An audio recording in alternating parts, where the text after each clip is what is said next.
नमस्कार, city post के इस खास पेशकश में आपका स्वागत है। मैं हूं श्रीकांत प्रत्युष। आप सोच रहे होंगे कि भाई चुनाव के दौरान जो चेहरा सबसे ज़्यादा चर्चा में था वो आखिर कहां गायब है लोकसभा चुनाव होने के बाद। मुकेश सहनी, जी हां, आपने ठीक अंदाजा लगाया है। मुकेश सहनी के बारे में बात कर रहा हूं। अभी सन ऑफ मलाह के नाम से मशहूर मुकेश सहनी मेरे साथ हैं। आइए इनसे बात करते हैं कि लोकसभा चुनाव के बाद तेजस्वी भी गायब हो गए, सन ऑफ मलाह भी गायब हो गए, मैंने ज़्यादा बयान नहीं दे रहे हैं, कोई स्टैंड नहीं ले रहे हैं, क्या हुआ? नहीं, देखिए, बयान देने से ही हम लोग आगे नहीं बढ़ पाएंगे। और 2019 में जो हुआ उसमें हम लोगों को एहसास हुआ कि कुछ हम लोग से कमी रह गया था।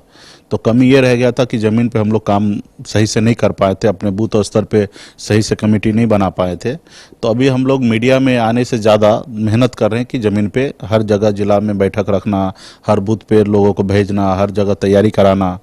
अभी उपचुनाव होना है तो उसके लिए भी तैयारी करना। तो अभी हम लोग मेहनत करने पे लगे हुए हैं कि चुनाव 5 विधानसभा सीटों के लिए हो रहा है और 1 लोकसभा सीट के लिए।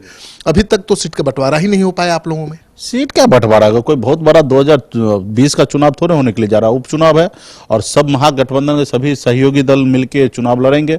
जहां पे जो पार्टी का जनाधार होगा, जो पार्टी के पास अच्छे कैंडिडेट होगा, वो पार्टी अपने पार्टी के तरफ से वहां पे चुनाव लड़ाएगा। ये कोई मतलब बंटवारा वाला कोई सिचुएशन है ही नहीं। एक कांग्रेस, एक किशनगंज का सीट है, वो उनका सीट है, तो वहां पे वो लड़ेगा। और समस्तीपुर लोकसभा क्षेत्र भी इसको कांग्रेस का ही सीट है, तो वो वहां पे भी वही लड़ेंगे। उसके बाद शेष बचा 4 जो महागठबंधन के मतलब जेडीयू की तरफ से वो सीट था, उनका सिटिंग सीट था। तो महागठबंधन में अभी इधर भी 4 सहयोगी दल और भी है। तो जो जहां सुटेबल बैठेगा वहां पे वो लोग चुनाव लड़ेंगे। कोई उसमें बहुत बड़ा ये नहीं। बीजेपी और जेडीयू के बीच सीट का तय हो गया कि कौन कितना सीट पर कहां लड़ेगा। आप तय क्यों नहीं कर पा रहे? तय हो जाएगा 2-3 दिन में। हम लोग भी आप लोगों को प्रेस कॉन्फ्रेंस करके बता देंगे। 25 तारीख तक हम लोग भी बता देंगे कि 27 तारीख से नॉमिनेशन है और होगा, मतलब तय हो चुका है। लेकिन उपचुनाव जो होता है, कहा जाता है कि एक ट्रेलर होता है, एक संकेत मिलता है कि आगे मेन चुनाव में क्या होने वाला है। आप भी मानते हैं कि ये जो उपचुनाव हो रहा है 5 विधानसभा सीटों के लिए, वो आगे की तस्वीर दिखाएगा कि क्या होने वाला है बिहार में? नहीं, ऐसा नहीं है, लेकिन हाँ, मायने रखा जाएगा इस चुनाव को।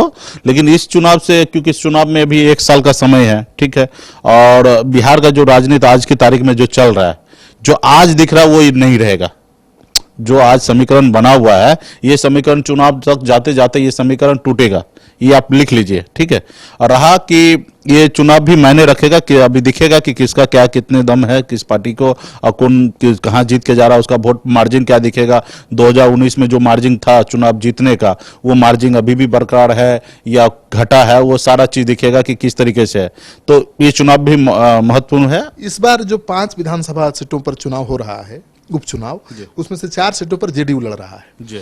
तो बीजेपी की कोशिश हो सकती है कि जेडीयू हारे इन सीटों को, ताकि उसकी जो डिमांड है वो बढ़े नहीं मेन चुनाव में। आपको ऐसा लगता है इसका फायदा मिलेगा आपको? नहीं, मुझे बीजेपी क्या सोचता हूँ मैं कैसे बता सकता हूँ।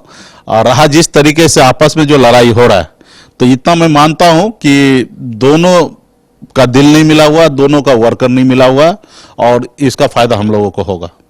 क्योंकि अभी आज की तारीख में न लीडर का दिल मिल रहा है, एक बिहार में साथ में है, झारखंड में कुश्ती लड़ने के लिए चले गए हैं, तो लीडर में भी दिल नहीं बैठ रहा है।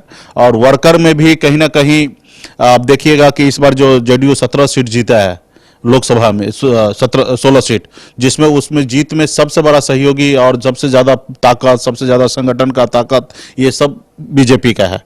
इसके दम पे उन्होंने चुनाव जीता। लेकिन बीजेपी को कभी वो अपने आप को बड़ा नहीं समझते हैं नीतीश जी।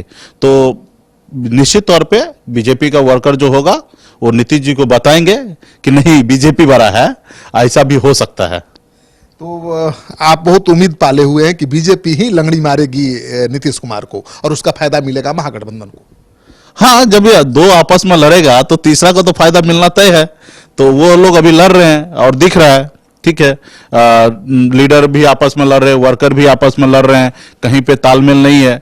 2020 में ये लोग साथ में चुनाव लड़ेंगे कि नहीं लड़ेंगे, ये भी स्पष्ट नजर नहीं आ रहा। एक चीज बता दीजिए, विधानसभा चुनाव अगर बीजेपी जेडीयू ने अलग लड़ा और बीजेपी सरकार बनाने की स्थिति में आ गई अगर, तो कौन मुख्यमंत्री होना चाहिए बीजेपी का?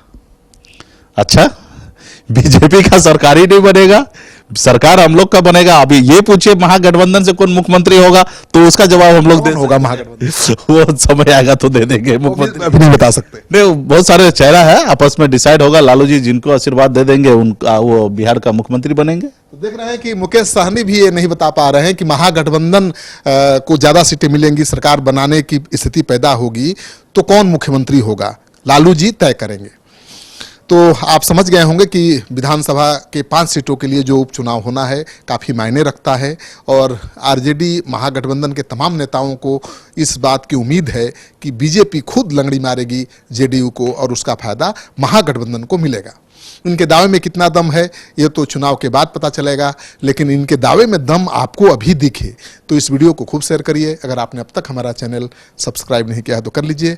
आपका सहयोग समर्थन लगातार मिल रहा है, उसके लिए बहुत बहुत आभार, धन्यवाद। क्या आप जानते हैं कि घर बैठे आप अपनी स्वास्थ्य समस्याओं का सलूशन पा सकते हैं सॉफ्ट केयर मोबाइल ऐप के द्वारा। अधिक जानकारी के लिए आप संपर्क कर सकते हैं। हमारे फोन नंबर्स हैं 9472981111, 9472982222। Soft care app, solution at your finger tips.